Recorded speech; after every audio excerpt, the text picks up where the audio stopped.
In the foundations of an ancient temple in Lebanon, there are 3 stones. Each one weighs roughly 800 tons. Above them, a Roman temple to Jupiter was built in the 1st century AD. The Roman temple is well documented. The Roman columns are dated. The Roman dedications survive in inscriptions. The 3 stones beneath the Roman temple are not Roman. There are no Roman engineering records describing how they were placed. No Roman quarry inscriptions claiming credit. No Roman administrative documents allocating the labor required to move them. The Romans, who documented their own construction projects with obsessive precision, did not document the most impressive blocks in the foundation they built on top of. Modern archaeology has assigned those blocks to Rome anyway. The assignment is a guess. It is presented as a fact. And the question of who actually quarried, transported, and placed stones weighing 800 tons at the base of Baalbek has been quietly settled, in the official record, by people who never tested whether the answer was correct. Baalbek sits in the Bekaa Valley in eastern Lebanon. The site has been considered sacred since long before the Roman Empire existed. Phoenicians worshipped there. Canaanites worshipped there. The name Baalbek itself contains Baal, the Canaanite storm god. The Romans arrived in the 1st century BC, found a sacred site already in continuous religious use for at least 2,000 years, and built a temple on top of it. That much is uncontroversial. What follows is the part the textbooks compress. The Roman Temple of Jupiter at Baalbek is one of the largest temples ever built in the Roman Empire. It originally featured 54 massive columns, each about 20 meters tall, weighing roughly 360 tons. The temple is documented Roman engineering. The columns came from Egyptian quarries. The construction is attested in Roman sources. But the temple does not sit on bare ground. It sits on a platform. A massive stone platform built of blocks that range from large to almost incomprehensible. In the western retaining wall of that platform are 3 stones called the Trilithon. Each one is roughly 20 meters long, 4 meters tall, and 3 meters thick. Each one weighs in the neighborhood of 800 tons. 800 tons is more than the heaviest object the largest crawler crane on Earth can lift today. To move a single Trilithon block with modern equipment, you would need to engineer a custom rigging solution.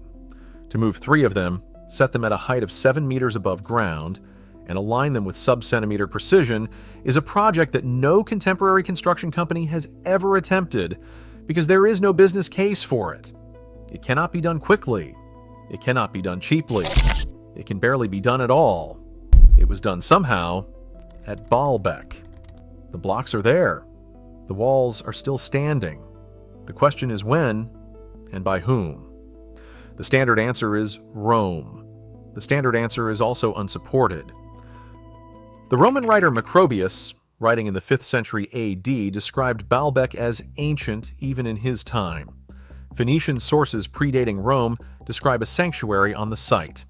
The construction style of the platform blocks does not match Roman ashlar masonry of the era. The mortar layers, the cut techniques, and the wear patterns on the lowest courses suggest they were already in place before Roman builders arrived to construct the temple above. Mainstream academic publications now generally acknowledge a pre-Roman substructure at Baalbek. Researchers like Friedrich Raget and Daniel Lohmann have written specifically about the layered construction history. The Trilithon, in particular, has been the subject of careful structural analysis, suggesting it predates the Roman work above it. This information is in the journals. It is not in the museum placards. The museum placards, the tourist guides, and the textbook entries continue to describe Baalbek as a Roman site. The platform, when it is described at all, is described as Roman foundation work. The Trilithon, when it is mentioned as a remarkable example of Roman engineering ambition. Whoever placed those stones got their credit transferred, not by accident, by the slow institutional preference for a tidy story over an uncomfortable gap. The gap gets larger. Less than a kilometer from the Roman temple, in an ancient limestone quarry that supplied the Baalbek platform, there is a stone called Hajar al-Hibla. In English, the stone of the pregnant woman.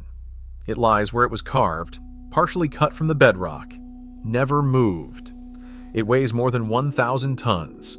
It is one of the largest hand-quarried stones ever produced by any civilization in any era. It is still attached, on one face, to the parent rock. The workers cut it almost free, and then stopped. They left their tools. They walked away.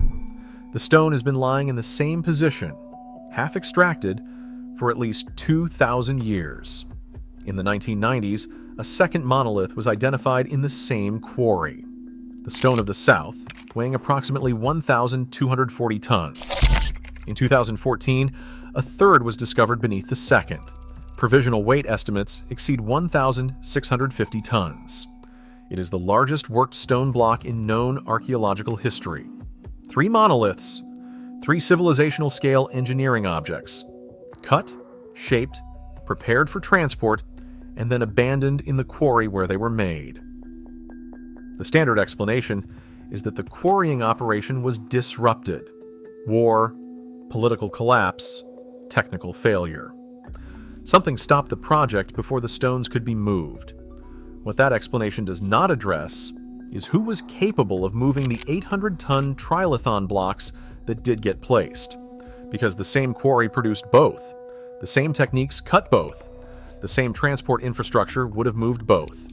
And the people who managed to place the Trilithon in the platform wall had clearly figured out how to move objects in that weight class. 1,000 tons is only 25% heavier than 800 tons. If you can move one, you have the basic capability to move the other. The abandoned monoliths in the quarry are not evidence that the task was impossible.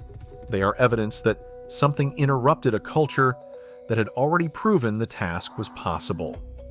That culture's identity has not survived in any text. Rome did not write about quarrying 1,000-ton stones at Baalbek because Rome did not quarry them. The work predates Roman occupation of the site.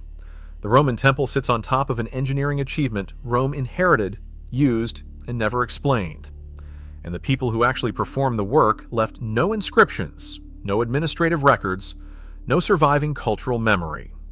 The records, if they existed, did not survive the centuries between the platform's construction and Rome's arrival. Knowledge appears. Knowledge disappears. Always by decision, never by accident. The pattern is not coincidence. The pattern is policy. This pattern has now been documented across 5 separate cases. A temple was buried in Turkey at the dawn of agriculture. A network of underground cities was sealed across Cappadocia. Steel blades from 3 civilizations contain nano-engineering that vanished from the historical record. A map drawn in 1513 cited 20 sources that no longer exist. The most precisely cut megalithic blocks ever measured sit in a Bolivian field, their original arrangement broken up by colonial looters. And in a Lebanese valley, 800-ton stones sit in the foundation of a temple that was built on top of them by people who did not place them, while the official record assigns the work to those builders and the actual makers are not named. 6 cases. Same structure. The achievement survives. The achievers are erased.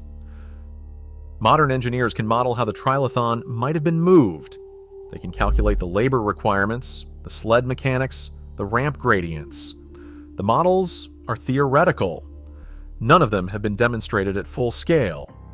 What the models cannot do is identify who possessed the organizational capacity, the metallurgical knowledge, the surveying precision, and the multi-generational project management required to actually execute the work.